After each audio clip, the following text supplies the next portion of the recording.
Today on the show, we're sitting down with a man whose fingerprints are all over modern country music. Whether you knew it or not, James Cook, aka Captain, is one of Nashville's most respected multi-instrumentalists, bassists, writers, producers, and all-around creative force. You've heard him on hit records. You've seen him on the biggest TV shows in America. And if you've been to a Luke Bryan concert anytime in, I don't know, in the past decade or so, you felt his low end shaking the rafters. From Tracy Byrd to Steve Wariner, Jason Aldean to Vince Gill, Victor Wooten to the Doobie Brothers, James has anchored stages and studio sessions with a level of musicianship only a few ever reach. But what truly sets him apart isn't just the resume, it's the versatility. Jazz, blues, rock, pop, country, funk. James plays it all, records it all, and brings a vibe to every room he walks into. These days, he's running studio on the Ridge out in beautiful Pegram, Tennessee, creating music with up-and-coming artists from all over the country and shaping the next generation of Nashville talent. Welcome to the show, James Captain Cook. What's happening, Brad? Good to be here, man. Wow, that was quite an impressive introduction there. So I was like, who got that you write that? I love it. Man, I put these things together. I went to your website and kind of put something together through your bio, got that information. So if it's wrong, it's your fault, dude. Yeah, dude, it's great. No, very eloquently done. I was like, oh, I need that on my website now. Hey, I'll send it over. All right, brother. Well, man, I'm glad to have you here. And man, I can remember being out on the road and opening some shows when I was out with Colt Ford. And I would go out in the audience and watch, the Luke Bryan show. And you would be out there. And I remember, I think prior to you getting the gig, wasn't Keith Horn, wasn't he the bass player on that? Yeah, that's right. Keith Horn was right before I started. And if I remember correctly hearing him, and this was probably through another source, but he was out there, and we all know guys that know bass players in Nashville. Keith Horn was a legend, incredible chops, just he can play guitar like an SOB. Yeah. And I remember hearing through another source that basically he felt like he became the old guy on the tour bus. And, everybody was in the front lounge partying and whooping it up, which tends to happen after a successful show. And he just got to a point where he realized, man, I don't want to be the old guy on the bus. And he went off and is doing other things now. But take me from that point of getting that call. How did that all work out? So starting with Luke Bryan, that's 2010. That was probably right before the end of the year, into 2010. And so at that time, I was playing with Steve Wariner, some gigs with him. When I say gigs, mainly like playing the Opry and things like that. And we had just had our second child, Sam. And I just wasn't working enough. I was still looking to find another gig that was could help me pay the bills and just searching. And I heard it through the grapevine, man. There was a steel player that was there that I had played with previous gigs, and he was leaving the gig as well.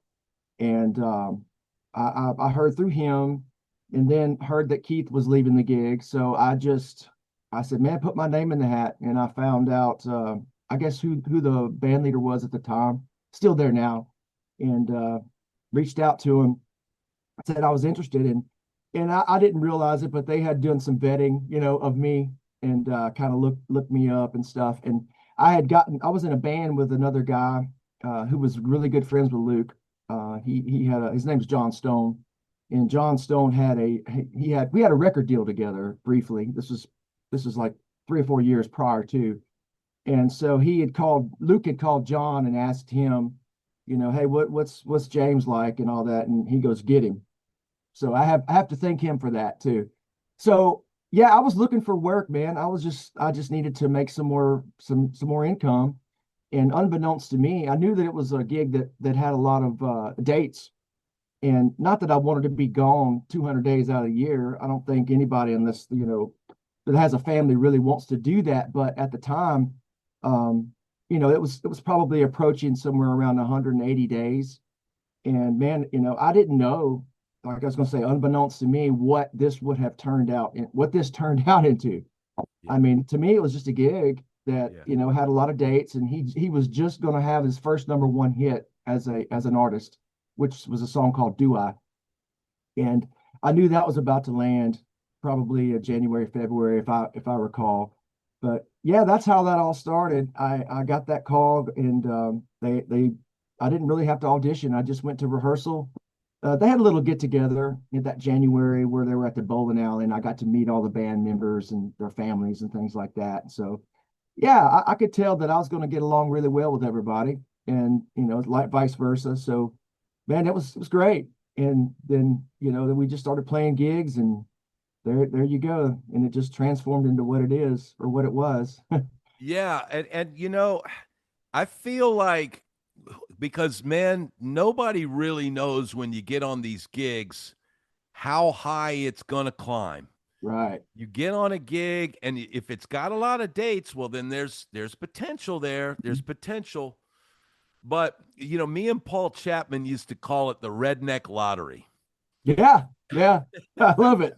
Yeah. And I would say, my friend, you hit the redneck lottery. You're right. Hey, Brad, I tell people that all the time. I said I call it a lottery gig. And because that's, man, that's great that you say that.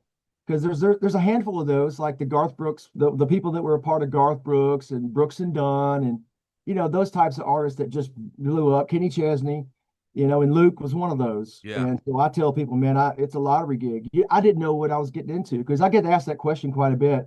Did you know it was going to do that? I said, no, I didn't know. Nobody knew.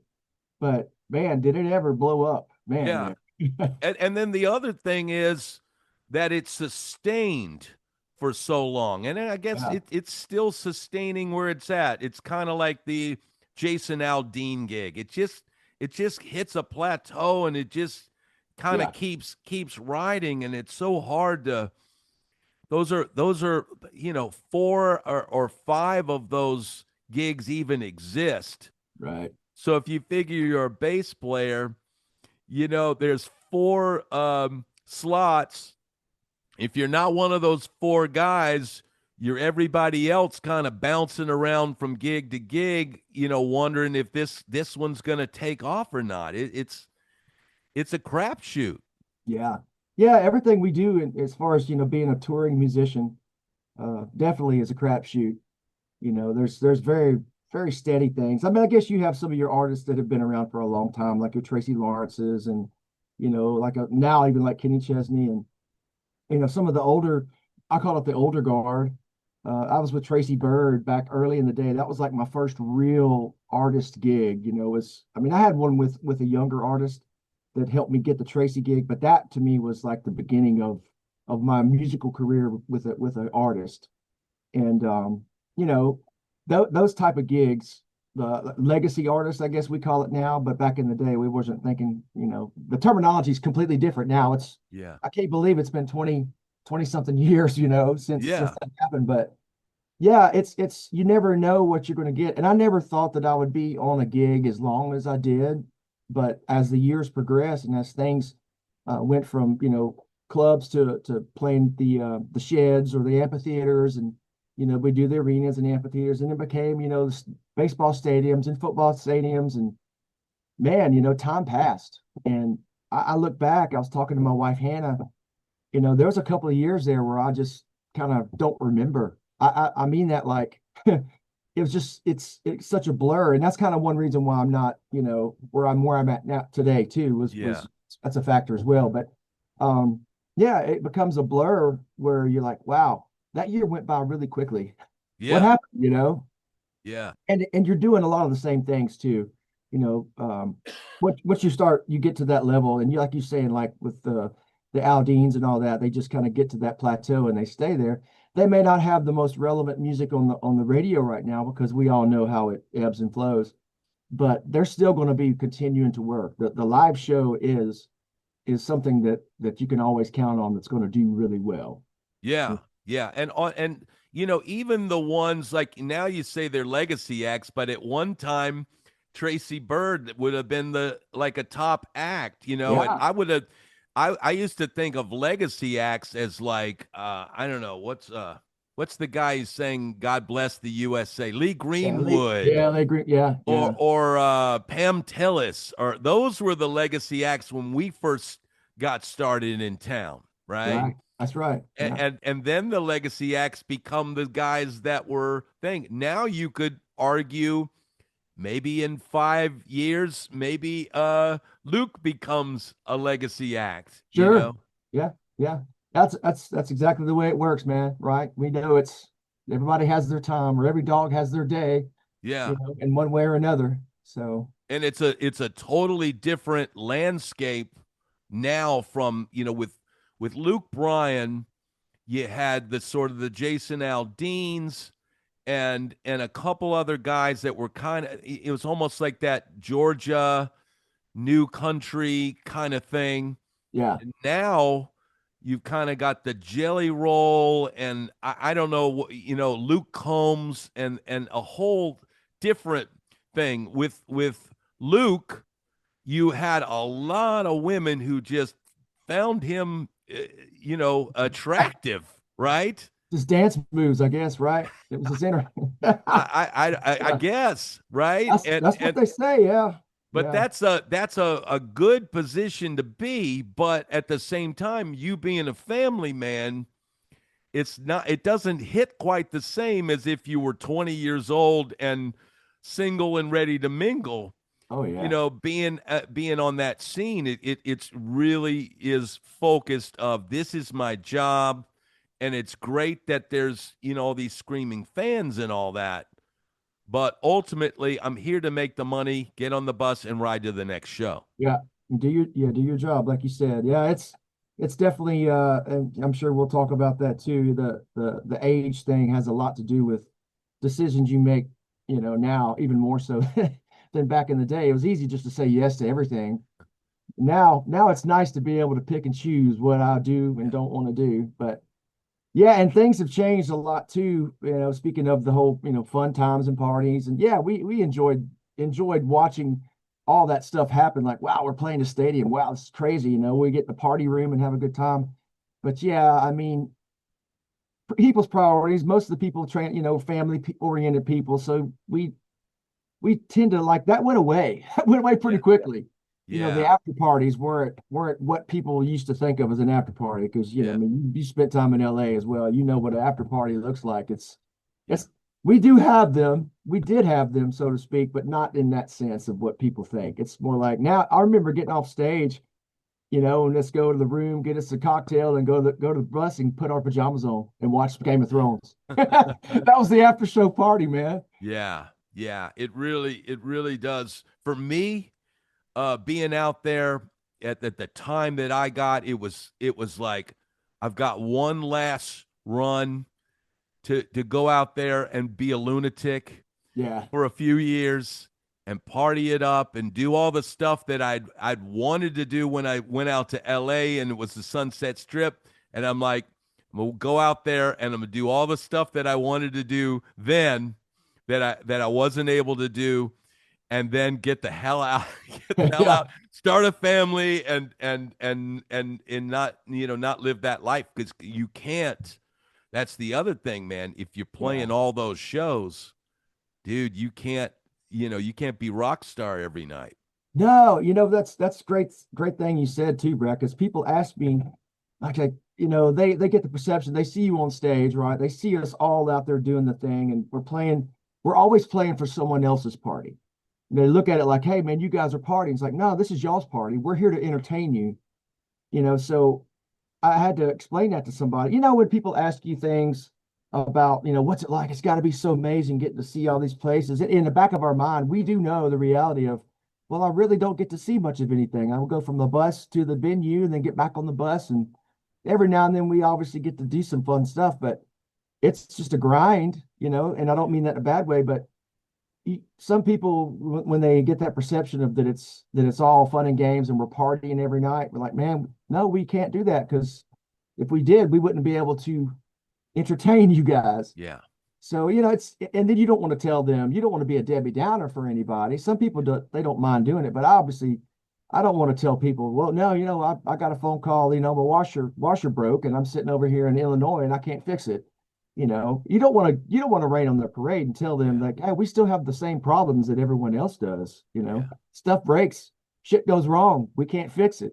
Yeah. Kids get sick. I remember being in Minnesota, and Sam, our youngest at the time, he had his appendix ruptured, and I was sitting there in Minnesota at one of these festivals you and I both played, and I mean, I broke down. I had my bandmates there. I was in, I mean, I was in tears, going, man, I just feel helpless. There's nothing I can do to help my son, So, but that's the reality of it all. But like I said, we don't want to bring people down by telling them, well, it ain't all that great. It's like, no, man, it's fine. It's fine. Yeah, But yeah, you either have to try to live it and get the hell out, or you realize, hey, this is a job, and you don't want to spoil that. Hey, I'm not crafting a buzz every night and going out there and killing myself, because the other thing people don't realize, you might have to get up the next day and do a radio thing. You might have a TV thing. You might have to get on a plane and fly all the way across the country to do a fly date somewhere or something. And the schedule gets grueling, man, and it's even harder if you're a little deep in the cups. yeah, absolutely. Yeah, it hurts. Just say it hurts the next day, man. You just kind of go, you know what? I can fix that. Yeah. Let's just not go so hard or not do it at all.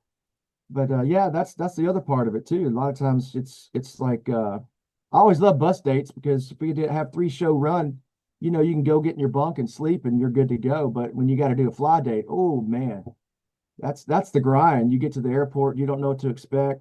But yeah, you have to definitely not not partake pretty much if you want to be there. Yeah, yeah. And that's the thing people don't really understand, because they're there to, it's a party for them. They've saved up all their money and all that. But man, I think, and the other thing is, no one will ever really understand what it's like. That's part of why I do this channel, Hmm. to try to tell either the young kids that are coming up, or people, give some reality kind of to this without pointing fingers or naming names, or any of that stuff. I've had people recently, I was telling a story about a guy that was on the top of the charts, and he ended up doing pub gigs and weddings, and he was at one of the weddings, he got asked to sing a song that he was the lead singer of the band, and they didn't even realize that he was thing. People are like, name names, name names. It doesn't matter who the name is. This story happens all Yeah. the time. One minute you're on some big stage, and the next minute you're at the Schwartz's wedding, and Yeah. and the guy and the band leader's counting you in, and you know what, there's nothing wrong with that, because you're working. That's right. That's right. There's nothing wrong with that. Yeah, that does put things in perspective, because, at the end of my tenure with Luke, I went from, doing those stages, those arenas, those thousands and thousands of people, to, going back to doing the bar gigs here and there, and the little small shows. And I remember I think someone called me to come play at one of the places on Broadway there, which is I think it was Legends. And I said, sure, I didn't have a gig, and I went in there. And it's one of those gigs, if people don't realize it, those gigs downtown Nashville, they're grueling. They're 4-hour gigs. And, here I come from playing with Luke, you're playing 90-minute shows. That's not a lot of time. I mean, that's an hour and a half, but, and I 90-minute show is cool.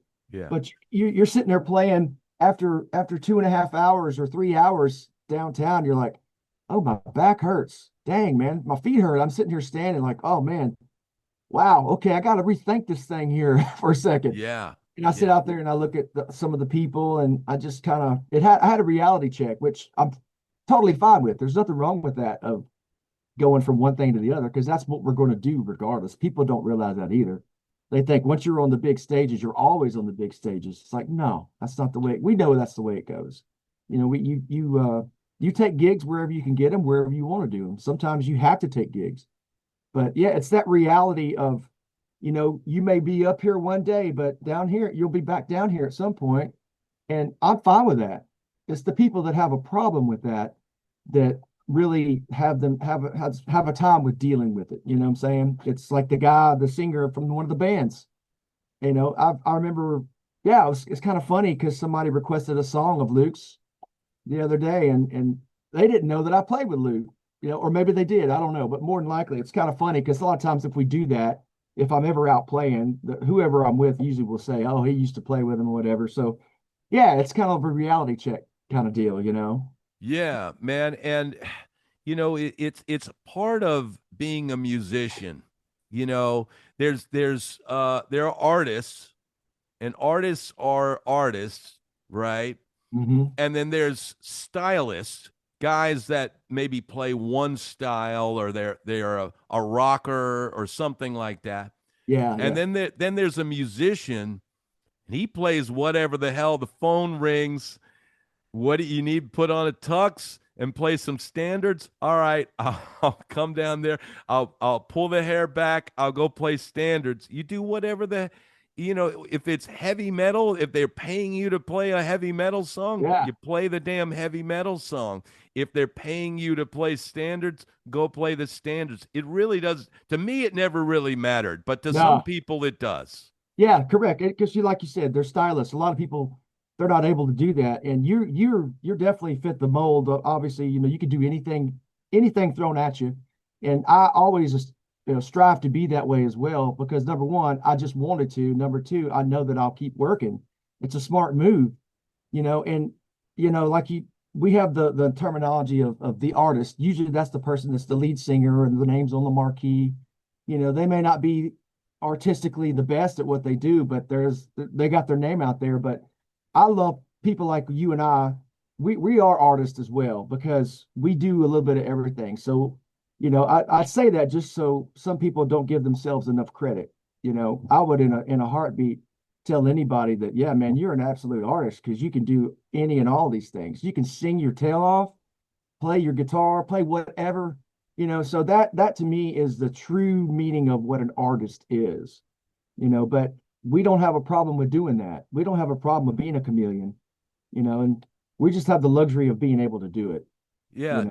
to me, it's more challenging and more interesting to not know what you're going to play or have to play on the gig Right. than showing up every night and you know you're going to hear tick tick tick bling tick tick tick You're right. bling. you It's know almost like a dancing monkey, you know, like after a certain point, you can train a dog or a monkey to do something. And if we're doing the same thing over and over, and that's kind of one reason why I got I got a little burnout on that whole scenario. And granted, that's kind of that's the gig, you know, you take it or leave it. But I was ready for a change. But yeah, man, I love it when somebody calls me to play a gig and I'm able to do it. You know, here lately I have been luckily busy enough in the studio to where I don't have to or I can't. But yeah, I love a challenge. I love going, you know, I don't even ask what we're doing. They just tell me where to go. And I'm like, all right, what time? Cool. I'm like you, I don't want to know. I love the challenge. It keeps you sharp, man. It yeah really does keep your ears focused. It keeps you like on the money and you have to be present. You know, what kills me is people are sitting there playing gigs and they're like scrolling on their phone or something. Man, that drives me absolutely nuts. I'm like, hey man, you don't have to be here. You know what I'm saying? yeah If yeah I'm going to take time out of my life, out of my day or whatever, and come play a gig, you know, I'm up here for 4 hours like you are. You know, I want to have a good time playing. There might be five people, there might be 500. I don't care, but I want us all to be present and together on that stage yeah because ultimately we're playing for each other. And if you're not present, you might as well go home, man. You're going to ruin it for everybody else, that one person. So that's a little pet peeve of mine I have, you know, with, yeah you yeah know. man, I agree with you 100% on that. And I've had some guys on gigs that I've been hired to be the band leader, and they're just one-offs. Yeah. So, they literally go, here's the players you're going to have go play a gig. And amazing players that I'm now seeing playing big time gigs, right? I mean, like big name, top tier Mhm. guys. And they're on my gig, and they're off standing off side stage looking at their phone, scrolling head down. And then I see them posting the clips of them on their big gig, and I'm going, well, why didn't I get the That guy. guy that I'm seeing on the big stage, who's focused, who's present, who's playing his butt off? What I got was the guy that wants to look bored, stare at his phone.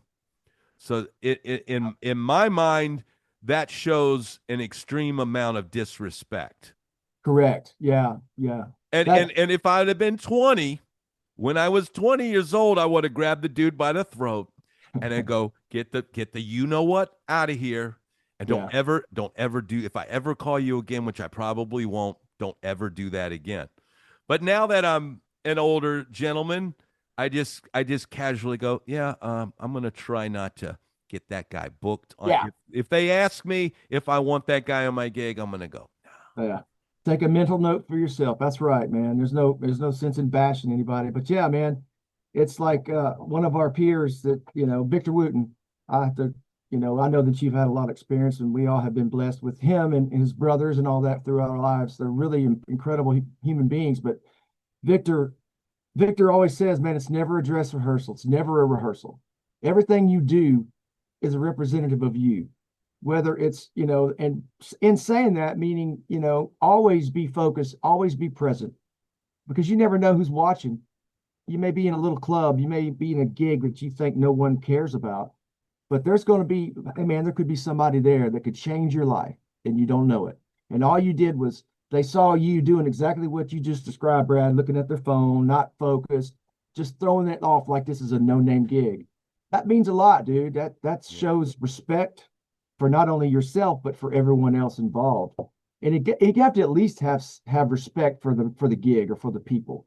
You Yeah. know, that's have some dignity and respect for someone else. Yeah. That's bottom line. Every gig deserves you doing the best you can. Yeah, yeah, you're right, man. You're absolutely right.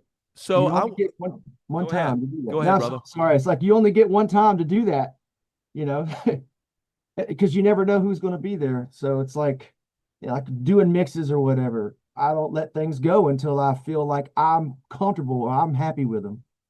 Same way with playing, because we know that we screw up on stage. It's not about screwing up. It has nothing to do Yeah. with Yeah. doing any of that. It has everything to do with how you approach it. So Yeah. anyway, And making that mental note, I can say with a great aplomb that I've made mental notes like that, and maybe 2 or 3 years later, someone calls me and asks me, "Hey, would you like to do a gig with so and so?" Or, "Hey, do you think I hire him for this gig?" And I go, "No." oh, yeah, there you go. That's So right. I mean, dude, it's not just something that's could haunt you, 3 months or 2 weeks or whatever. If Yeah. you have a bad experience with somebody, it could cost you for the rest of your life. Dude, it sticks with you because yeah, it will stick with you, even though it may be insignificant in the grand scheme of things.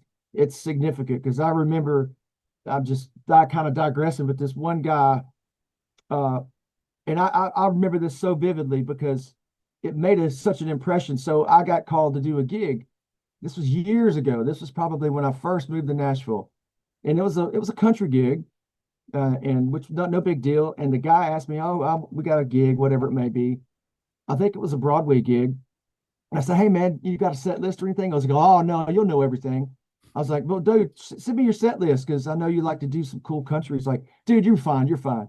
So we get to the gig, and this guy, it'd be one thing if you're calling standards, like he's expected. He's basically saying, the standards. Yes, I know the standards.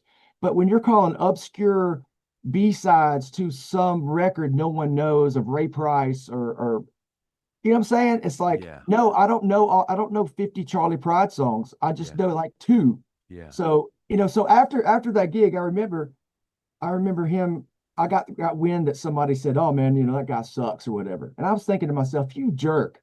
It's like not only is that not true, it's like you basically sabotaged me by doing that because I asked you, because I would be willing to put the time in to at least be familiar with what I don't know. Yeah. So, and being on stage too, like I don't care if I don't know the song as long as somebody can get me through the song, Yeah. give me numbers, man. I'm Yeah. cool.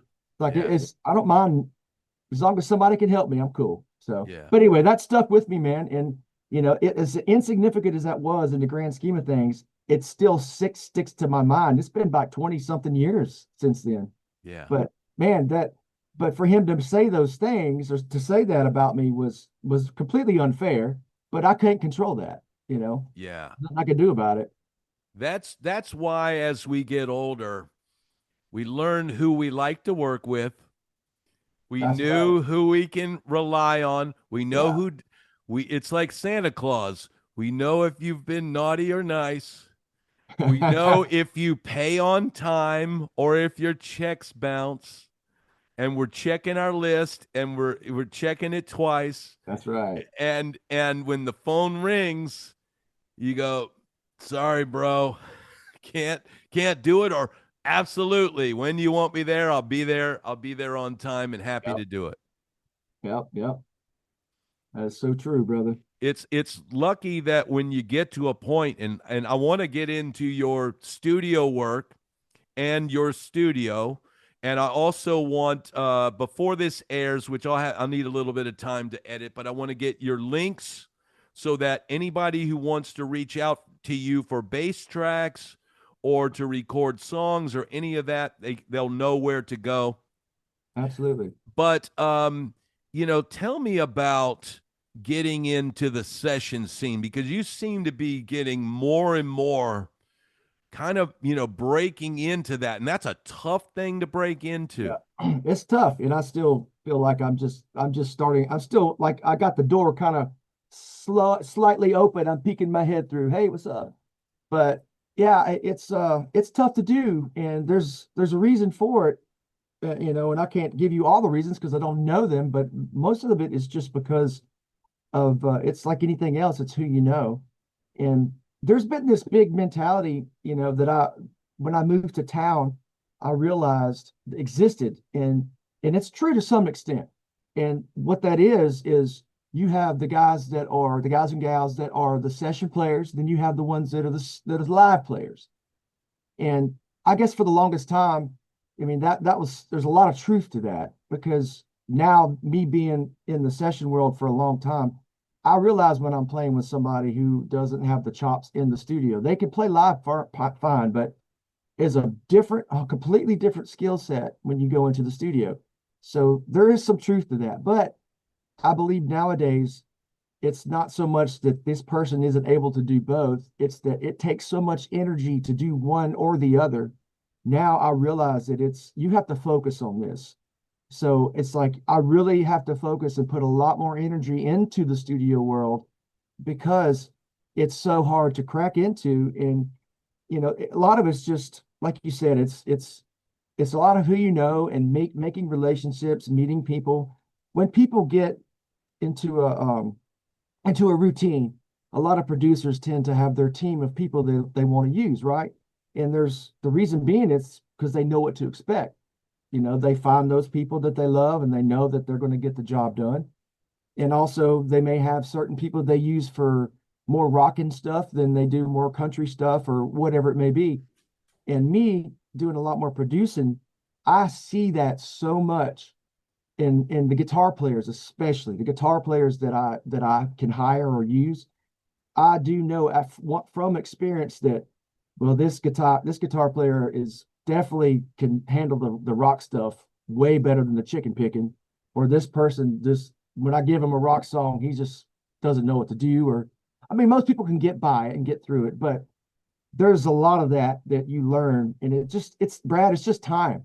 It takes time. I remember going to a session back in, I think it was like 2003 or something like that, 2002. And it was at Steve Cropper's old place, which we just lost Steve recently. And there was a guy there playing fiddle. I'll say his name, Jonathan Yudkin. He's a great musician. And I was on the session, and I did fine. There was no problems there. But I remember we were playing this one song, and at the very end of the song, there was a section of it that it went from, say, the chord changes of, 4165. It went to 4562 or something that was the same numbers, but just a little different order. And I was in this trance, and I kept messing it up, and it was my fault. I didn't know what was going on. And I remember him saying, after we stopped a time or two, which is a no-no, you don't want to hold up a session. That's another thing. I remember saying, just read the chart. And that stuck with me. It was like, oh, that was like a jab, but they were being nice, but it was basically like, stop for a second, just read the chart. Yeah. You'll see what's going on. And we had a good conversation after that. It wasn't like he was not trying to humiliate me at all. He was just trying to express his, like, this is kind of, you need to wake up, you need to know this. But the idea of the studio guy now, and I'm going to refer to guy, I don't mean to be sexist by any means, and you know that. Yeah. Studio Cats obviously is he said that you kind of do your road gig for a while. You go out and pay your dues, so to speak, and you come back and you get the experience. And then after 20 years or so, you start doing more session work. It's kind of because you got family, you're home more, kind of like what's going on with me. So it's a natural transition, and you have to look at that and respect it and take what you're given and work with that. So I learned a long time ago that that's kind of the way it worked, because I expected to move to Nashville and just, I'm going to get in the scene, man. I'm going to go and do recordings for everybody. Well, granted, I did a few here and there, and they were mainly like publishing demos, which is fine. But man, I had no idea. I just didn't know, it's just experience, right? Yes. And it's two different approaches, playing live and playing in the studio. Yes. And I know a lot of those live gigs, it's kind of like play what the guy on the record played. But then sometimes you got artists who are like, hey man, put a little more grease on it. Put your own stamp on it. Some of them don't want any of that. Right. And some of them are like, hey man, go ahead and cut loose, on the back eight of the solo or something. Yeah. And I would kind of feel like, okay, I'm playing this part that's a guy sitting down in the studio. But when you put me in an arena, that chord's going to get a lot bigger and have a lot more attack than the guy who's trying to get the perfectly recorded guitar tone. Right. People don't realize too, and that whenever you're playing live and you're trying to recreate what's been in the studio, a lot of times you're trying to recreate multiple guitar parts, with one guitar player. So right. So people don't realize that. So when you're in the studio, you're just focusing on this one thing at this one particular time, and you adding parts. But when you're playing live, you have to step it up a lot more sometimes, not only with the entertainment value, but you're having to cover multiple parts. Like I'm doing a chorus part when I should be, or I'm doing a chorus part here and I'm changing up and doing something different on the verse. You know what I'm saying? You have to wear several hats.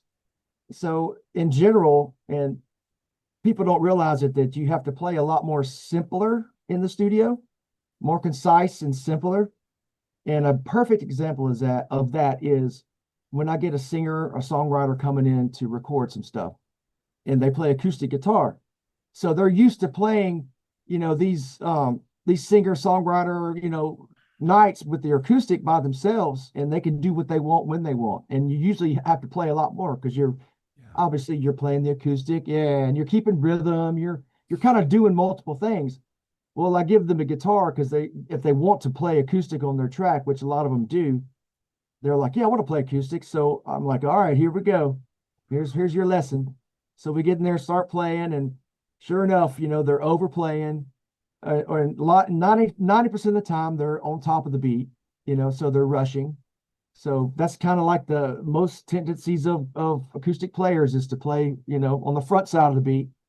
So you have to it's an eye-opening experience for people to go, oh wow. It's like, no, you have to go strum, strum, strum, as Yeah. opposed to doom, doom, doom, doom.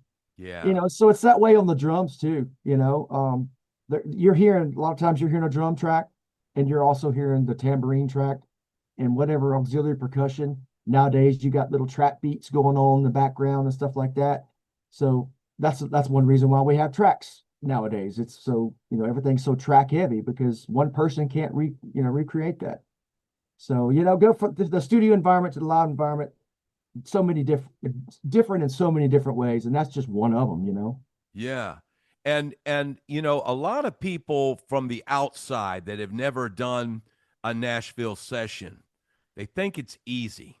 Mm-hmm. They think it's easy to just, oh, you just go in and they tell you what to play. They don't really tell you a Yeah. whole lot to play. And that thing that you just described, the hardest thing for me coming to Nashville, and I came from LA where I was playing hair metal. Mm-hmm. So I come to Nashville and I get hired to do some guy's little, indie album. And he's one of those guys, ding, ding, ding, ding, ding, ding, ding, ding. And I'm like, he's filling all this space. What the hell am I supposed to play to Yeah. that? And I later learned to just ignore that. Just don't, that doesn't even exist. Yeah. Like, if you can mute that in your headphones, mute that, and now break it down to bass and drums. And now you've got a place. Okay, come up with a part, come Yeah. up with a stylistic thing. But man, you've literally got seconds to go in there and know what the hell what am I gonna play on this piece of SHIPE? Oh yeah. I mean, because dude, for me, I eventually thought of it as a guitar player, because a bass player, we know you got to lock in with the drummer. You Yeah. got to get a good tone, not overplay, but come up with some cool stuff that's bubbling under the surface as the song progresses. But for a guitar player, it's like, okay, what am I going to do? I figured out that, okay, I'm going to have these mental templates. Okay, this song is Rolling Stones. So I'm going to do my Keith Richards thing on Mm-hmm. this tune. And Yeah. that works in the country, thing. Or this song is Redneck U2. So I'm going to get the delay pedal going and play the rhythmic little, echoey, type stuff. And then I finally figured out what it is, but you've got seconds to Yeah. go in there, and you could go, I'm going to go Redneck U2, and you walk in the other room and the keyboard player's doing something completely else. So Yes. your Redneck U2 does not work. Not going to work. That's right. Yeah, and so a general guide, because I get asked this a lot too, is to answer, to talk about what you're doing, is when you go in there and you have no direction. If you don't have a signature riff, for one, it makes it more difficult, obviously. So it's nice whenever there's something already there, but a lot of times all you get is a guitar and a vocal, right? So what I do as a bass player, produce whatever, no matter what instrument I'm playing, I'm listening to the vocal melody. I'm listening to what the vocals do, and I'm listening uh, rhythmically for sure, and I'm also listening obviously melodically, because that dictates a lot of what I'm going to play. Even as a bass player, some people don't realize that. I'm like, yeah, it's a lot of what I do is dictated on what the melody's doing. Because ultimately, Brad, we know that it's all about the song. The song is key, especially in Nashville. It's all about the lyrics and the song, and that's just always been that way.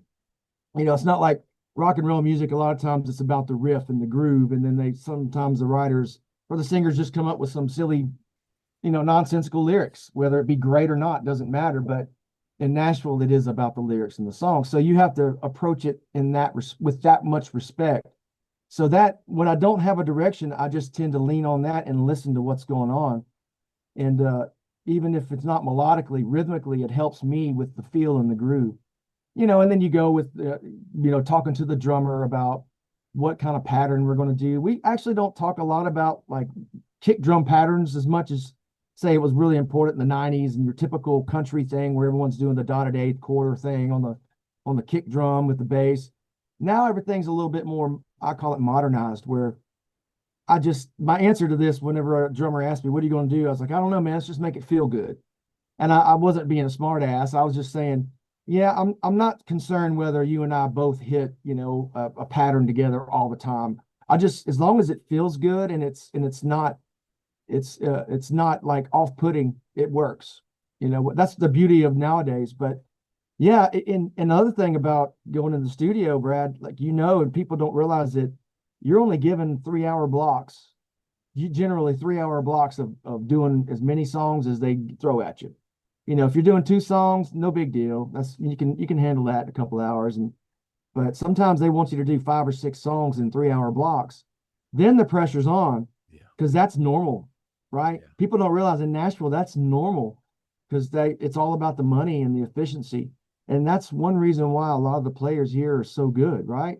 Yeah. Because you're forced to be that way. Either make it happen or move out of the way. Somebody else is going to do it, Yeah. There's no time for mistakes. No. And Yeah. It's like, hey, I once you get done doing a track, if everyone likes it, like, all right, I need to punch in on, verse 2, second line, you already, there's going to be some mistakes here and there. Obviously we all make them, but you got to know where to go to fix them quickly so the next guy can fix theirs. But yeah, man, there's some magic there, which that's one thing that I love about it. Yes, it seems like it's a lot of pressure because some people, can't handle that pressure, right? Man, I embrace it. It doesn't bother me at all. I love it because it makes you more focused. yeah. I really enjoy it. I know that might be strange. It's kind of like, enjoying putting together Legos and be tedious work or something. I enjoy it.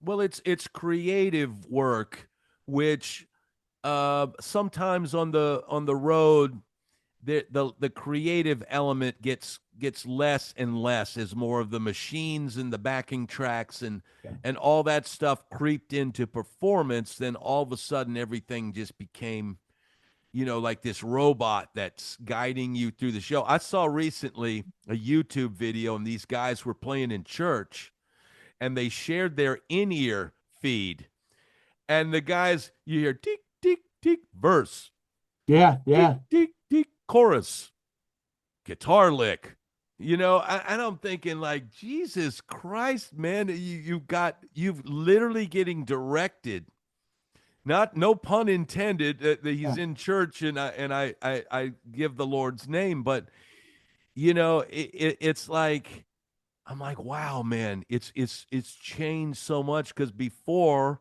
we were just expected to know, or the guy would point at you and go, Yeah. or something. But now it's like everybody's got these training wheels Yeah, you're sort of bottle on. fed. Yeah, you're being bottle fed what to do. Um, it's just weird talking to some younger players and their whole mentality. It's just like anything else, Brad. It's like, now all the kids, they've grown up with social media and their phone. They don't know any other world. Same way with in-ears and tracks. That's just a part of normalcy. For us, obviously, I know you were playing gigs, like that was so foreign. Yeah. Just go in and we would never would have even thought of that. I mean, that was we just sitting there, what blues song we're going to play or whatever we're going to do. Yeah, But we're gonna make it sound good with who we have here. And dude, I'll exactly. I'll tell you about a recent gig that I had to turn down. I was down here in Florida, and I get a call for an R&B gig. I'm like, great, this is what I do. This is my wheelhouse. And then I get the email filled with all the backing tracks, and they literally took the lead vocal off of the actual song. Oh, stem separated. Oh They man. didn't even separate it. It's just like, here's the thing. And I'm going, dude, I'm not even playing anything. What, I'm just gonna be up there doing this? I can't, nah, bro. Wow. I'm out. I'm Yeah. out. I just can't, like, I can't imagine, is play that funky music, and the track, the actual part from the album is playing. Well, what the hell am I? Why am I even Yeah. here? Why are you even there?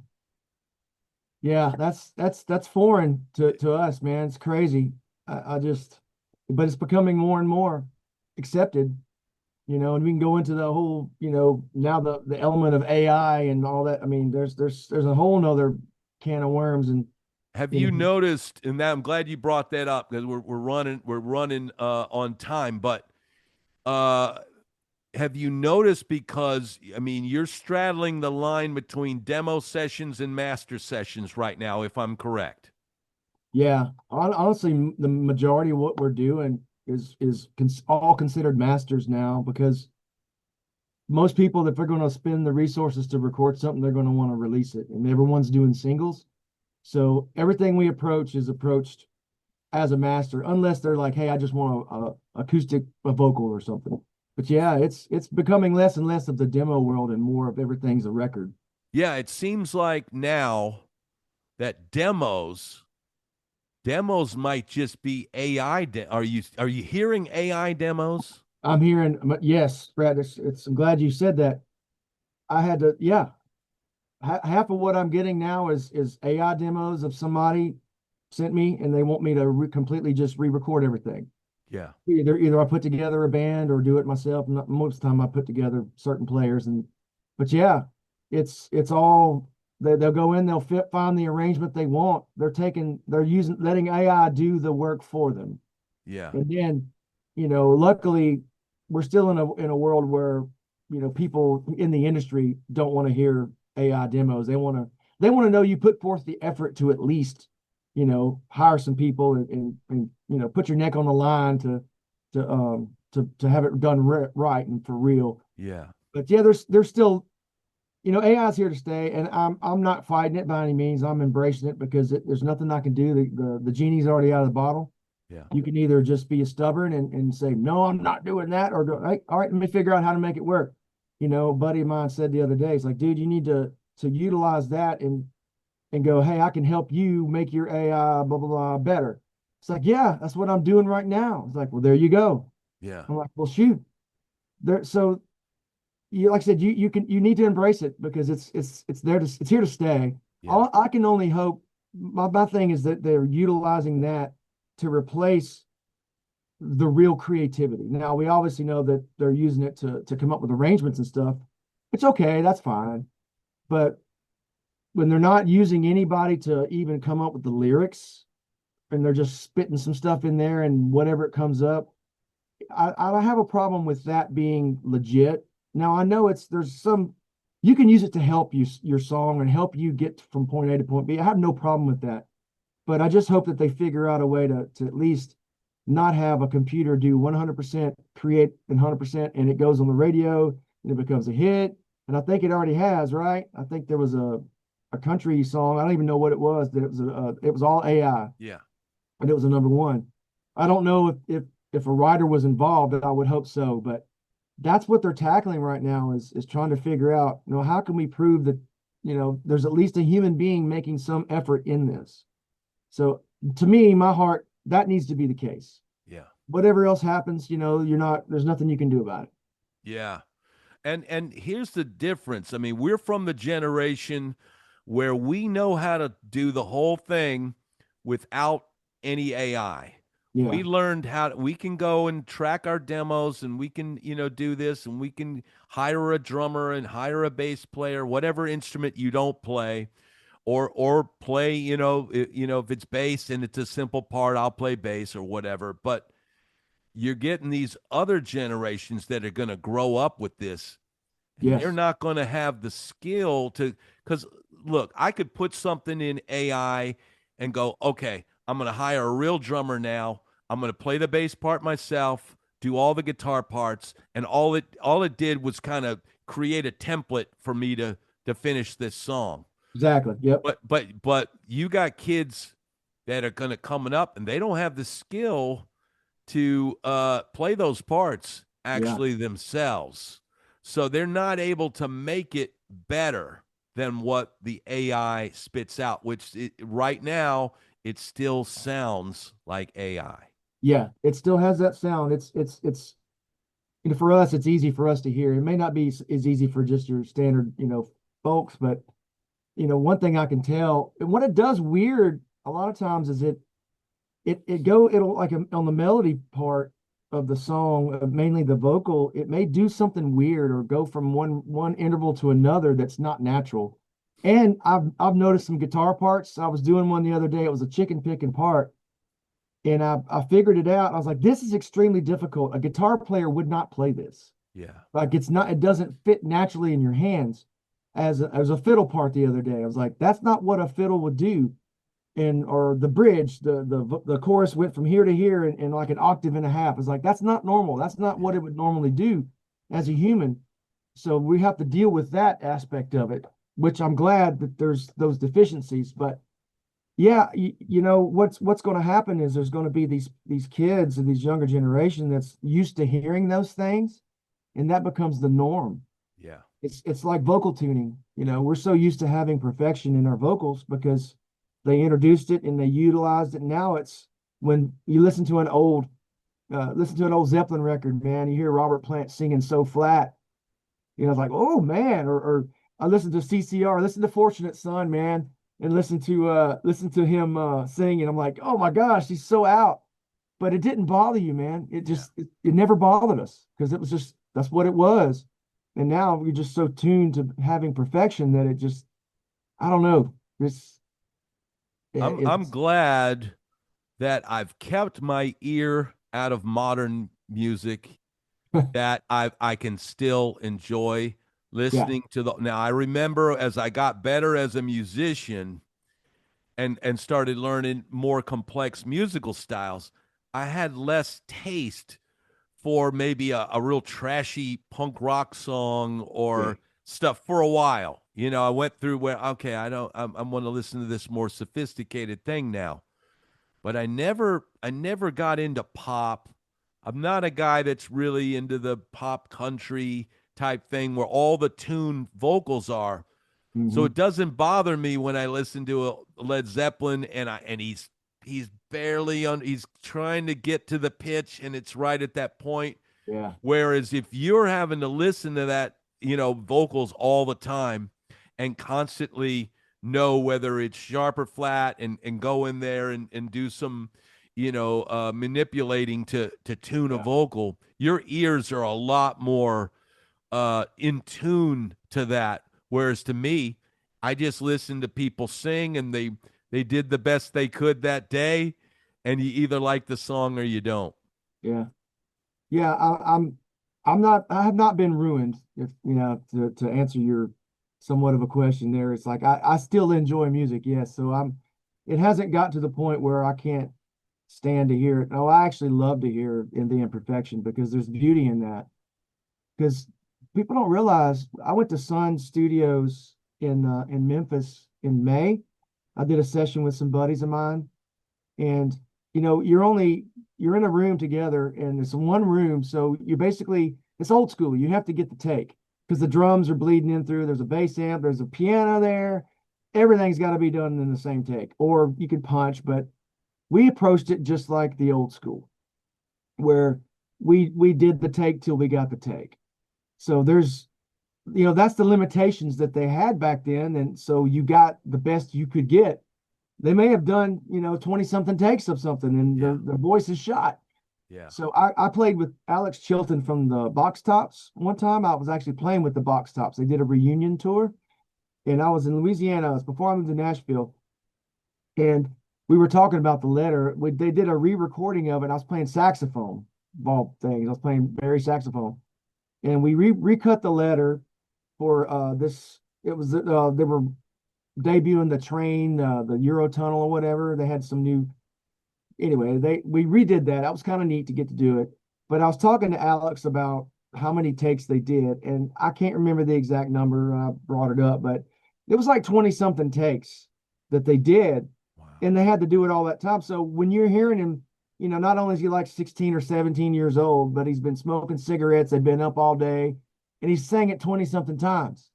So what we get is the best of what they did. Yeah. And there's not going to be perfection there, man, Yeah. but me knowing that I'm such a muso and such a, I'm trying to read the sleeves of who played on what and where they did it, stuff like that, like you are, that I love stuff like that. It Yeah. just makes it more special to me Yeah. rather than just going in and creating a grid in Pro Tools or Logic and let's go ahead and make everything perfect. Let's go ahead and put the kicks on two and Yeah. yeah, yeah. It's like, I mean, there's a time and a place for that, but I just love, man, just hit record and let's play.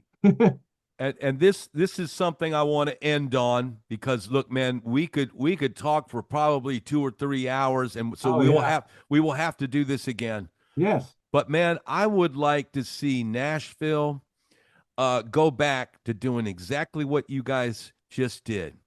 Everybody go in the room, the Yeah. singer goes in the booth and cut it all live off the floor. Let's bring back real music. Let's bring back capturing performances. Let's maybe say not 3 hours to do 6 songs. Let's Yeah. let's book 4 days in the studio, and we're gonna do an album in 4 days Yeah. of live performances caught off the floor. And we'll go in there like the old LA days where, you know what, it might be 2 in the morning. People might be, doing whatever they're doing, but we're capturing magic off the floor. Yeah, man. I'm in. Send me a ticket. I'm there, brother. All I, right, I'll book you on that session. Man, thank you so much for doing this. This has been absolutely amazing, and I'm going to have you back, brother. oh man, I'd love to. Hey, one of our mutual friends wanted me to tell you hello. Mr. Raymond Massey wanted me to tell you that he says hello. Awesome. Raymond Massey, the Iron Sausage, we used to call him. Oh yeah, man. Yeah, I don't know. Many of your followers know your record. If I can say the name of the record, the Rap Next record. Oh, yeah. We love it, dude. Man, Awesome. we love to joke with Raymond a lot about it, him rapping on that stuff. It's like he killed, man, that stuff is awesome. He didn't want to play it for his kids for a long time because he was embarrassed. I'm like, I understand, but they think it's cool, man. Yeah. So, Yeah, anyway, man. That was such a blast. Well, man, thank you again for doing this. And man, it's been an absolute pleasure. likewise, Brad. Thank you for having me, man. We'll All do right. something again. I'm going to put your links to your studio, your website, and you can contact James and hire him for some sessions, dude. Let's do it. All right. Thank you, brother. Thank you.